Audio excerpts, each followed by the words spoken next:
अगर आप अपने हार्मोन्स को बेहतर करना चाहते हैं तो फ्लैक्स सीड्स का इस्तेमाल करें, जिसको हम एलसी सीड्स भी कहते हैं। अगर आप थायराइड को इम्प्रूव करना चाहते हैं या थायराइड का कोई मसला है आपको, तो आप ब्राज़ील नट्स जो हैं उनको इस्तेमाल कर सकते हैं। अगर आपको डाइजेशन से रिलेटेड कोई मसला है, आपको ब्लॉटिंग होती है, कॉन्स्टिपेशन होती है, डाइजेशन का कोई भी मसला है, तो आप फेनल सीड्स या सौंफ जो हैं उनका इस्तेमाल कर सकते हैं।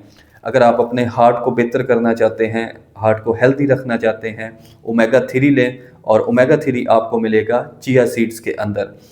वो लोग जो 50 प्लस हैं, पोस्ट मेनोपॉज फीमेल्स हैं, ऑस्टियोपोरोसिस या उम्र के साथ हड्डियां कमज़ोर हो रही हैं, वो लोग सेसमी सीड्स जो हैं या तिल जो हैं उनका इस्तेमाल करें।